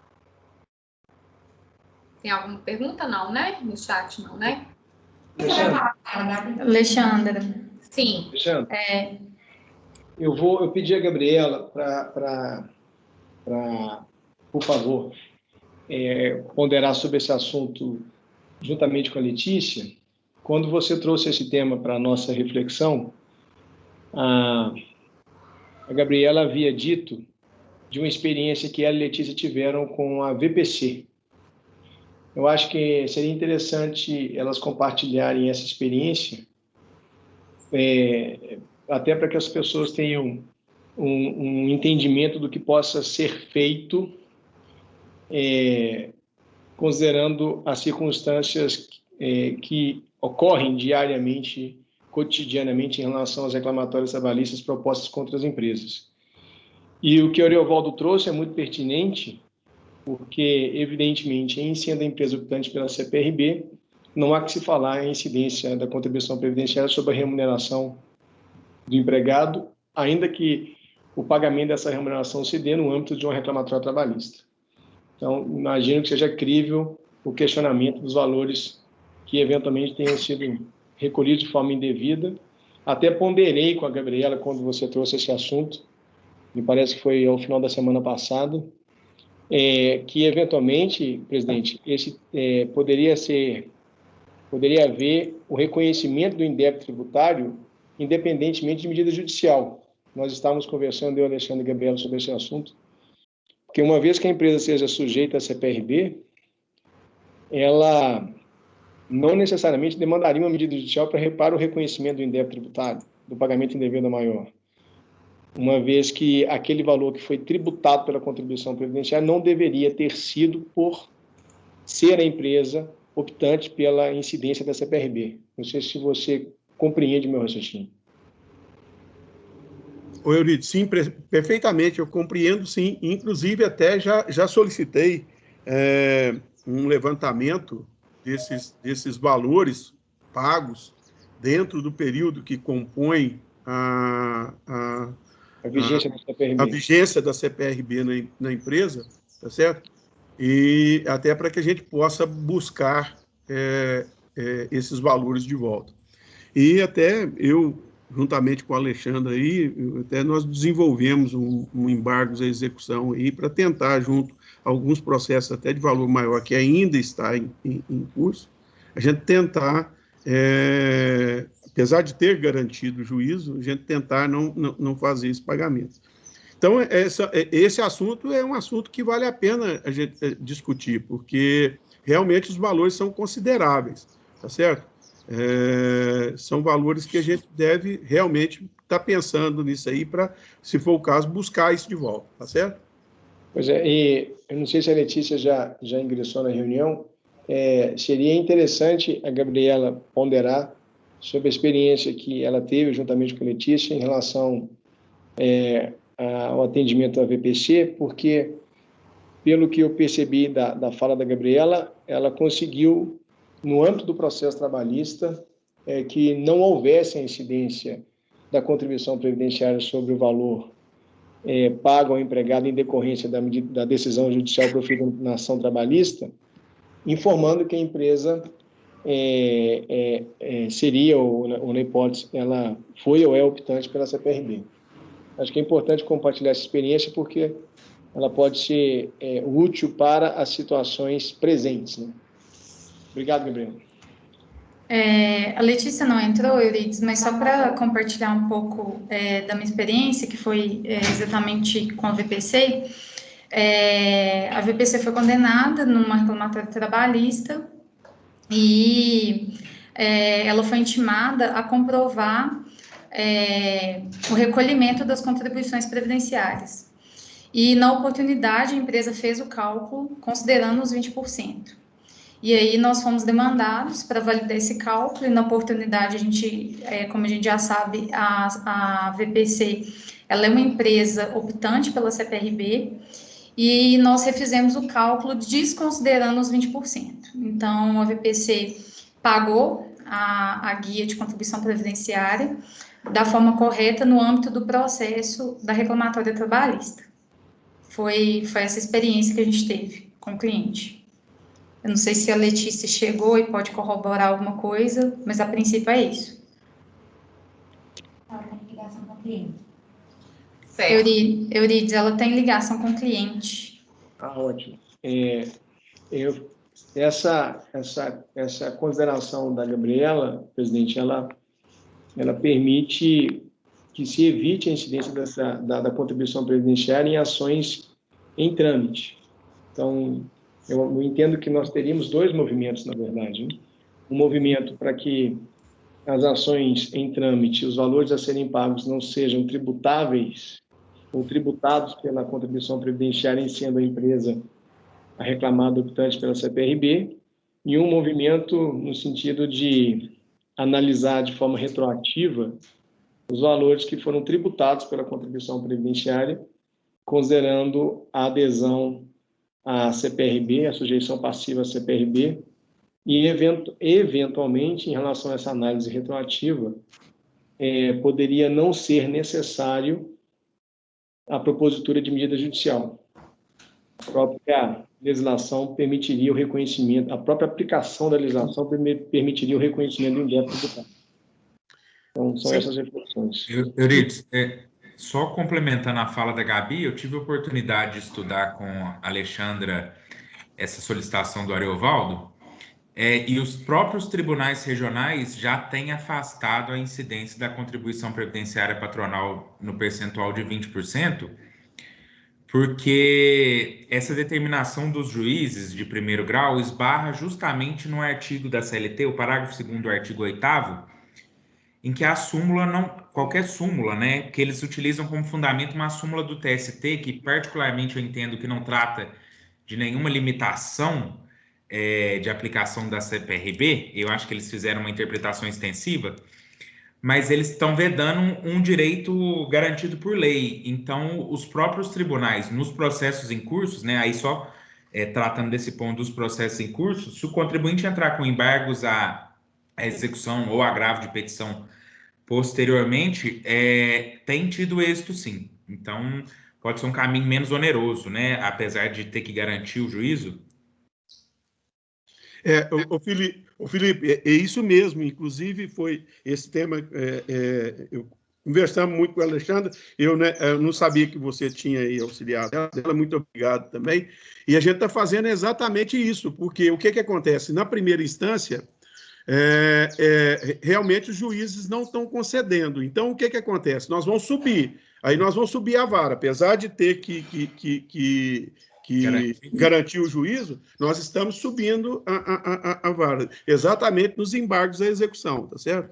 E aí são valores que você 20% do valor de uma causa, tá certo? Se você tiver um valor de uma causa em que as verbas remuneratórias têm a incidência, é valor expressivo, né?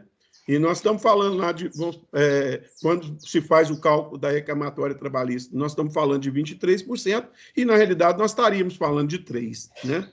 Então, realmente vale a pena a gente colocar esse tema, tá certo? Obrigado para vocês aí. Obrigado. Lembrando, presidente, que os 3% incidem sobre a receita, né? Na verdade, na perspectiva dos 20%, não há incidência da contribuição previdenciária, porque o valor haverá desoneração, ou seja, não haverá incidência dos 20% em detrimento da incidência dos 3% sobre a receita. Exatamente, é isso aí. Tá?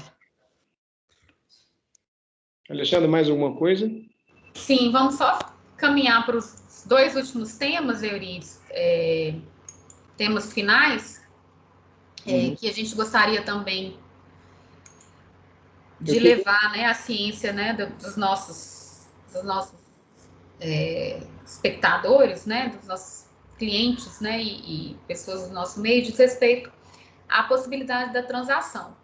Antes da gente evoluir para esse tema, eu só queria fazer uma observação em relação, não ao tema anterior, ao tema da compensação cruzada, até considerando a reunião que nós hoje tivemos essa semana com aquele cliente de Ouro Preto, certo. Me chamou muito a atenção, porque muitas vezes a empresa tem direito creditório, pagamentos indevidos ao maior decorrentes de demais tributos federais, PIS, COFINS, eventualmente saldo negativo de imposto de renda e contribuição social, saldo credor acumulado de IPI, e ela não se atenta para a possibilidade de utilização desse direito creditório para fins de compensação com débitos de contribuição previdenciária.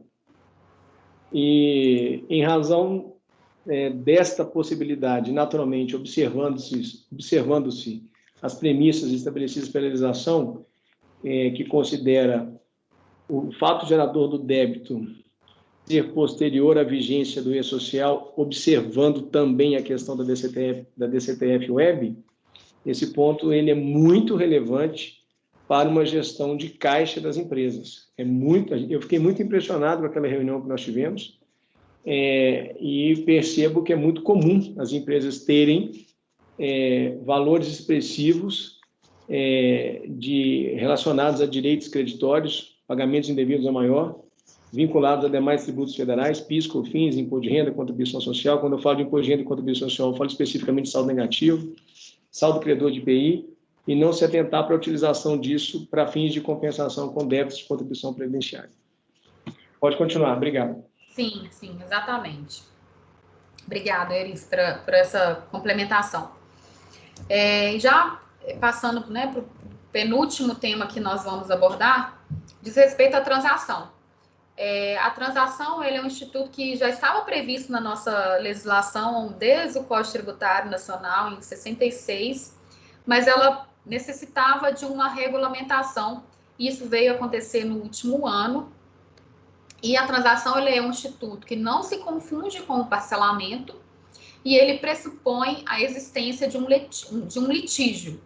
No caso dos tributos federais, o contribuinte discutindo valores, né, créditos tributários na esfera administrativa ou na esfera judicial, né, referente aos créditos tributários inscritos em dívida ativa, ele poderia utilizar-se da transação. Para os processos administrativos, a Receita Federal ela precisa regulamentar a matéria para que haja uma possibilidade de que o contribuinte transacione. Existe essa possibilidade dos processos administrativos só para valores pequenos no âmbito da Receita Federal e para as empresas optantes pelo Simples Nacional, ao passo que a PGFN ela já regulamentou essa matéria. São diversas resoluções, aliás, portarias que foram publicadas nos últimos anos, referente aos valores que foram inscritos em dívida ativa. E alguns prazos já se encerraram no último ano, alguns prazos de adesão, né, de possibilidade de transação já foram encerrados no último ano. E este ano, né, em fevereiro, a gente tem mais uma possibilidade de que o contribuinte efetue essa transação. Esse material, ele foi estudado pela Estela, que integra a nossa equipe, né, tributária, que inclusive já fez algumas transações para alguns dos nossos clientes. E eu queria pedir para a Estela esclarecer um pouquinho sobre essa modalidade, para que a gente tenha ciência do que abrange, quais contribuintes, quais são os valores desses créditos que podem ser transacionados, para que cada contribuinte verifique, cada um que esteja participando, verifique se existe algum crédito que se adeque a essa situação que está prevista na legislação atual. Bom dia a todos, obrigada, Alexandra, pelo resumo. Bem, a última portaria publicada pela PGFN foi a 1696 de 2021, a qual dispõe sobre uma nova transação para débitos vencidos no período de março a dezembro do ano de 2020 e não pagos em decorrência da crise econômica financeira sentida pelas empresas em decorrência do coronavírus. As transações, elas se diferem dos parcelamentos no sentido de que elas são consideradas a particularidade de cada caso. Então, será necessário, portanto, examinar algumas documentações das empresas, informações que eles possam mensurar o quanto a probabilidade de pagamento, a capacidade de quitação dos débitos, como também das prestações. Então, será feita uma análise para cada empresa, não é uma regra específica para todas. Serão considerados os débitos para transação da portaria 1696 de 2021, os débitos de pessoas jurídicas, os devidos pelas microempresas de pequeno porte, apurados no Simples Nacional, e no Imposto de Renda de Pessoas Físicas no exercício de 2020. As modalidades dessa transação, elas mantiveram as modalidades da portaria 14.402, que foi publicada no ano passado, e as empresas poderão entrar com a efetivação de parcelamento com entrada de equivalente a 0,334%, quase uns 4% de entrada, podendo ser dividido até 12 meses. E o restante poderá ser reduzido até 100% do valor da multa, divididos em 133 parcelas. Então, para a efetivação da transação, será necessário informações como receita bruta mensal da empresa durante todo o ano de 2020, informações de admissões de funcionários, demissões, e a partir dessas informações que a PGFN vai considerar e vai poder entender qual será a entrada ofertada para a empresa e qual será a redução da multa e dos juros e em quantas parcelas ela poderá pagar. Lembrando que as dívidas, os débitos provenientes da contribuição previdenciária, ele poderá ser dividido em até 60 meses, diferente dos demais, que são até 133 meses. Se você quiser passar para o próximo, aqui consta a implementação, né? A implementação será feita pelas informações que eu falei, né? Que é a receita bruta mensal, quantidade de funcionários admitidos e demitidos dentro do período da pandemia, dentre outras. A transação poderá ser feita pelo site do Regularize, no PGFN, no período de março a junho de 2021. Lembrando que só serão considerados para a transação os débitos inscritos em dívida ativa até 31 de maio de 2021. Sim. Nesse ponto, Alexandra, que a Estela... Só fecha seu áudio, por favor, Estela. Nesse ponto que a Estela trouxe, eu queria só fazer um complemento, que nós temos aí, as empresas têm o prazo aí de terem esses débitos inscritos em dívida ativa até o dia 31 de maio de 2021. Mas nada impede que a empresa ela faça uma diligência na procuradoria para que esses na verdade na Receita, né, para que esses débitos eles já sejam inscritos em dívida ativa, para que essas empresas elas já possam se valer dos benefícios dessa transação. Que é uma transação muito boa, tem redução de uns percentuais bem expressivos de multa e juros, Então, caso a empresa observe que os débitos ainda não foram inscritos em dívida ativa, vale a pena fazer uma diligência para que isso ocorra e ela possa fazer essa adesão. É isso. Sim, obrigado, Gabi e Estela. A sua complementação foi interessante, Gabriela, porque por se tratar de um período curto, né, de valores, né, referente ao ano calendário de 2020, e há todo um trâmite na Receita Federal, na Procuradoria de inscrição, de fato, o contribuinte verificando que aquela opção, né, pela transação ali é favorável economicamente, que se acelere esse processo de inscrição e ele regularize a sua situação e possa dar seguimento aí, né, nessa adesão, né? Exatamente. Ok. Alguém tem algo mais a complementar? Então, passando já para o nosso último tema, que também foi um exemplo prático, né, que nós tivemos no final de 2020, início de 2021, que diz respeito à averbação de garantia em execução fiscal. Seria uma possibilidade naquelas hipóteses em que o contribuinte esteja discutindo um determinado débito judicialmente, tem oferecido um determinado bem, mas nós sabemos, como garantia, né, de uma execução fiscal, mas nós sabemos que muitas das vezes o nosso judiciário ele não é tão célere quanto nós gostaríamos. Existe uma série de procedimentos, de etapas processuais a serem observadas, que nem sempre acontece de forma rápida, e o contribuinte ele fica impedido de expedir a sua certidão de regularidade fiscal. Então, seria possível, nesses casos específicos, que o contribuinte ele utilize, através da Procuradoria-Geral da Fazenda Nacional, através do Regulariz, ele ofereça um bem para garantir aquela determinada execução, e assim libere a emissão da sua CND sem que você tenha uma decisão judicial sobre este assunto. Então, acho que é mais uma opção para o contribuinte que precisa de uma resposta célere. Como nós fizemos esse procedimento recentemente, né, Felipe, se você quiser contribuir com alguma outra informação, e de fato funcionou, né? A gente teve um acesso amplo à Procuradoria na realização desse procedimento. Você quer contribuir, Felipe? Falar alguma coisa? Não, eu acho que você citou tudo. É importante, eu acho que a gente ressaltar que já tem que ter sido apresentado na execução fiscal, né? Para o procurador ter acesso a isso e fazer o aceite.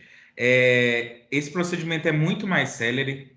O caso que a gente tratou havia um tempo já, que o processo estava suspenso e o juiz não efetivava a penhora. Então, a partir do momento que a gente deu entrada na Procuradoria, a própria Procuradoria, em nome da União, reconheceu a averbação da garantia, não precisou mais de depender do juiz, né, do Poder Judiciário, para a suspensão, e ocasionalmente o cliente conseguiu a CND. Eu acho que isso foi o mais importante, né? A celeridade do procedimento, que é a grande vantagem.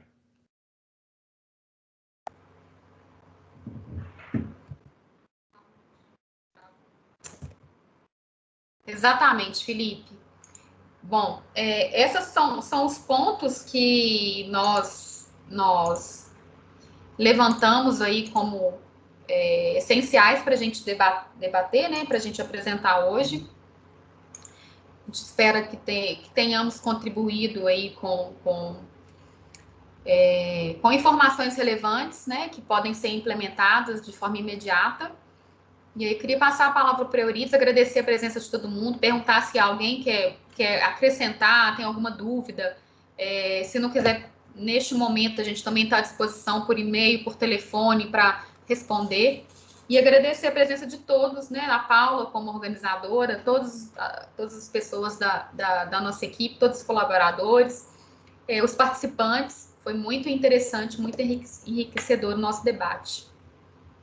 Eu gostaria só de pedir um favor. O primeiro tema, não sei se foi o primeiro ou se já teve mais temas antes desse, gostaria que você me passasse, Alexandre, eu peguei muito no finalzinho a questão da alimentação, do desconto da alimentação, imposto de renda e contribuição social.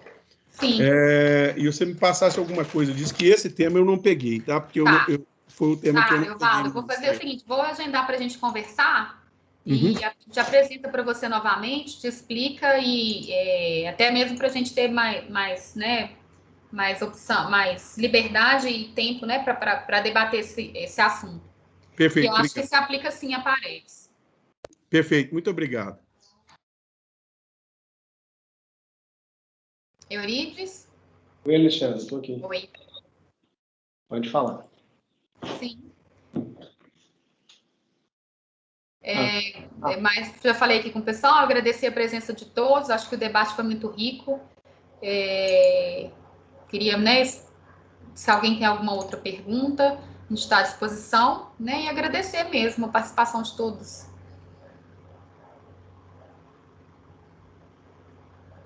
Obrigado, Alexandra, obrigado a todos.